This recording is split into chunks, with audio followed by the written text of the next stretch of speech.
fire, fire. Le feu descend sur moi.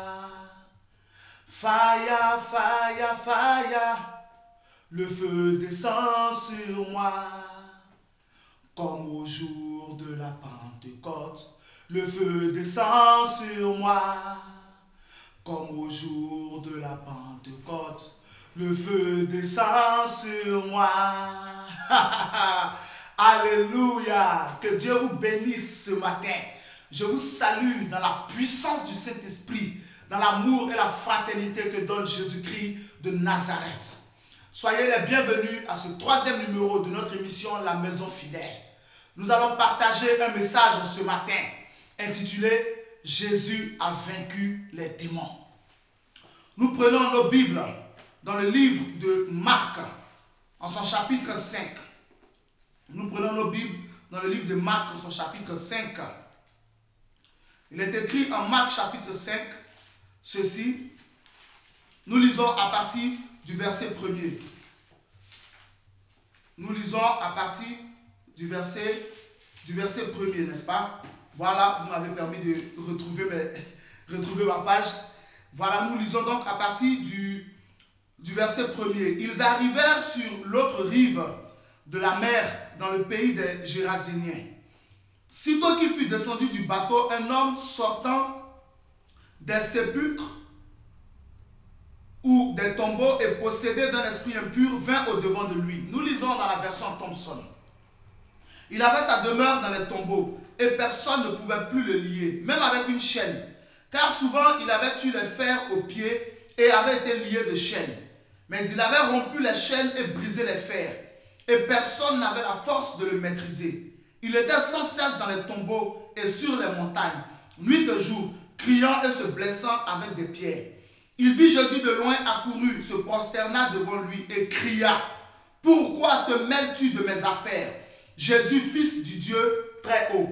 Je t'en conjure, au nom de Dieu, ne me tourmente pas. » Car Jésus lui disait: « Sors de cet homme, esprit impur. » Au verset 9, il lui demandait: « Quel est ton nom? » « Mon nom, lui répond-il, c'est Légion, car nous sommes beaucoup. » Il le suppliait instamment de ne pas les envoyer hors du pays. Or, il y avait là, près de la montagne, un vaste troupeau de cochons en train de paître. Les esprits impurs supplièrent Jésus: « Envoie-nous dans ces cochons, que nous entrions en eux. » Il le leur permit. Les esprits impurs sortirent, entrèrent dans les cochons, et le troupeau se précipita dans la mer du haut de l'escarpement. Il y en avait environ 2000. Ils se noyèrent dans la mer. Alléluia.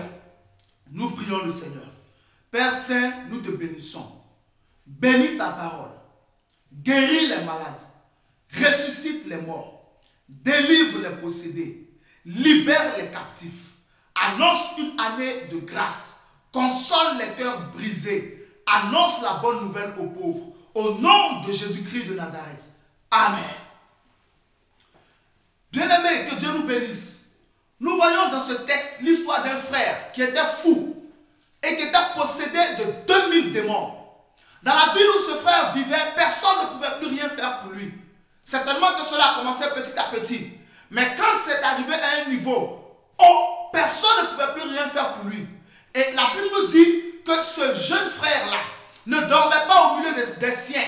Il ne vivait pas avec son père. Il ne vivait pas avec sa mère. Il ne vivait pas avec ses frères. Ce jeune frère ne vivait pas avec ses amis. Personne n'était avec lui. Personne n'était auprès de lui. Mais lui, il avait sa demeure dans les tombeaux. Un homme n'est pas destiné à aller habiter dans les tombeaux. Mais ce jeune frère-là habitait dans les tombeaux. Pourquoi ce jeune frère habitait-il dans les tombeaux? À cause des esprits qui le poussaient à aller habiter dans ces tombeaux. Ce jeune frère, nous dit la Bible, était possédé de démons. Des démons étaient rentrés en lui et les démons avaient commencé à détruire sa vie. Les démons s'étaient imposés dans sa vie et les démons l'ont enlevé du monde social dans lequel il était, pour lequel Dieu avait créé, et les démons l'ont envoyé dans une zone qui n'était pas faite pour lui. Les démons l'ont envoyé dans les tombeaux. Les démons l'ont envoyé vivre, habiter dans les tombeaux. Ce jeune frère souffrait, mais personne ne pouvait l'aider. Ce jeune frère souffrait, mais personne ne pouvait rien faire pour lui. Personne ne pouvait lui apporter une quelconque aide à ce jeune frère-là. Il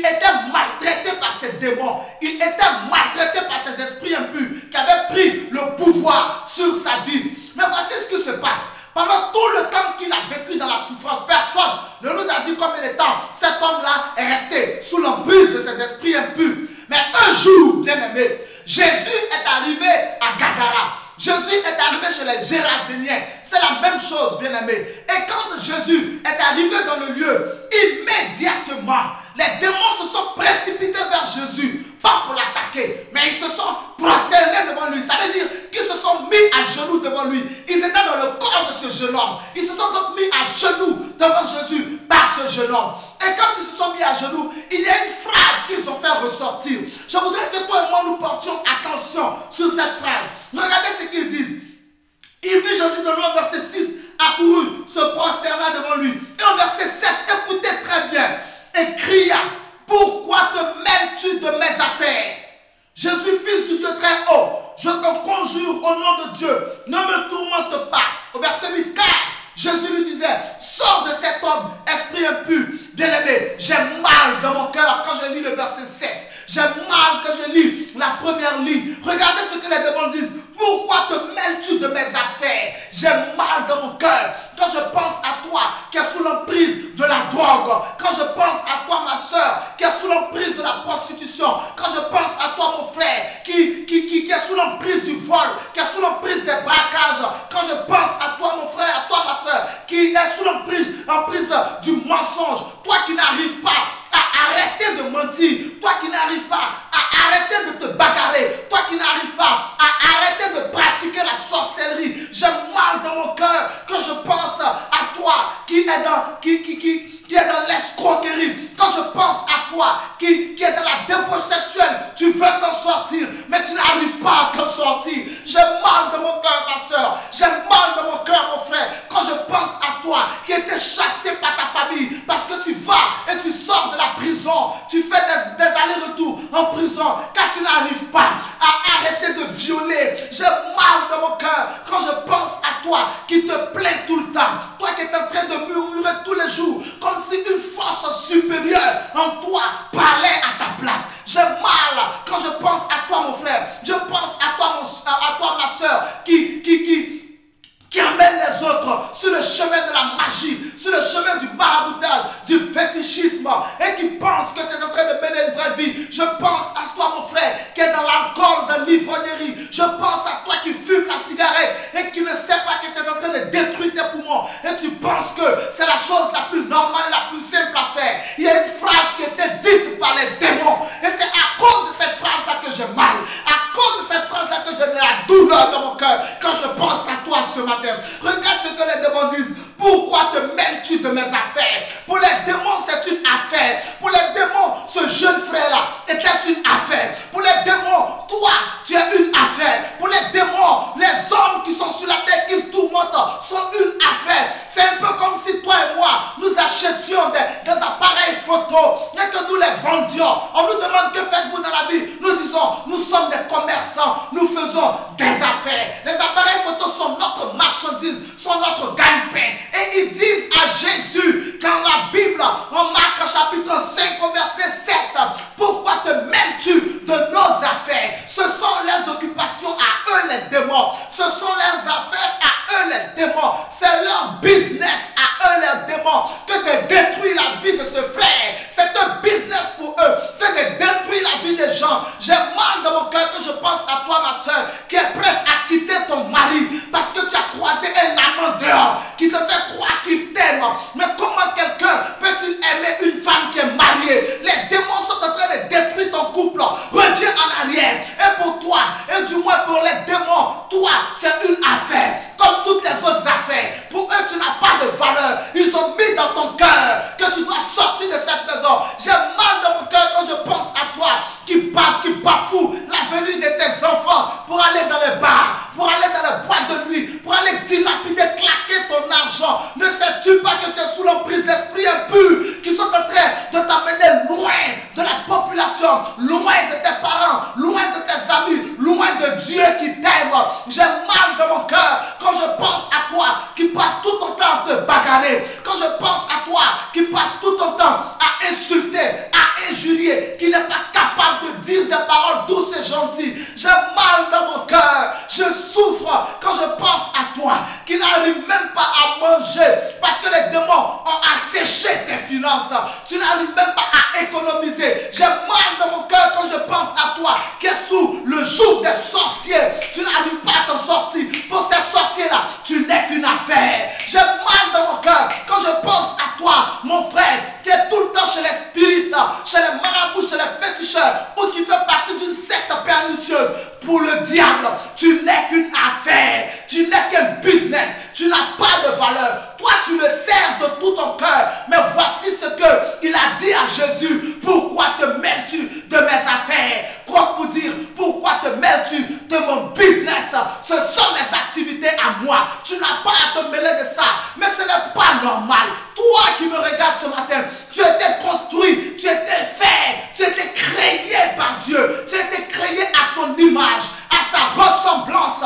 Tu n'es pas fait pour être maltraité par les démons. Tu n'es pas l'affaire d'un démon. Tu n'es pas le business d'un démon. Tu n'es pas l'affaire d'un démon. Tu n'es pas l'activité d'un démon. Quand les démons rentrent dans la vie de quelqu'un, le seul but pour lequel ils sont rentrés, c'est de détruire sa vie. J'ai mal dans mon cœur quand je vois toi qui ne veut pas aller à l'école, toi qui ne veux pas suivre tes études, mais qui passe tout le temps à suivre des mauvaises fréquentations, qui te détournent des études, et tu ne comprends pas. Pour toi, c'est normal, c'est ta jeunesse que tu es en train de faire. Tu es dans les passions de la jeunesse, mais laisse-moi te dire que les démons disent de toi que tu n'es qu'une affaire. J'ai mal dans mon cœur, toi la sœur qui insulte ton époux, qui insulte tes enfants, toi qui maudis toute ta famille, toi qui te divise avec ta famille. J'ai mal dans mon cœur, toi-même qui t'apprêtes à aller faire un avortement. J'ai mal dans mon cœur, toi qui sors avec un homme marié. Les démons sont en train de détruire ta vie. Tu ne comprends pas cela. Ils disent de toi que tu n'es qu'une simple affaire. Mais bien aimé, la Bible déclare que à Gadara, personne ne pouvait aider cet homme-là. Ce qui signifie qu'il n'avait plus de solution pour lui. Les démons avaient imposé leur autorité à la ville dans laquelle ce frère habitait. Et tout le monde tremblait devant eux. Mais y a-t-il pas de solution aujourd'hui en 2011? Est-ce qu'il y a la possibilité pour nous d'être sauvés des démons qui nous assaillent? Toi qui fais le cauchemar, poursuivi dans tes rêves, tout le temps, on t'impose d'être troublé. Toi qui perds ton travail à chaque fois que tu l'as. Tu as un contrat aujourd'hui, tu le perds. Tu as un contrat demain, tu le perds.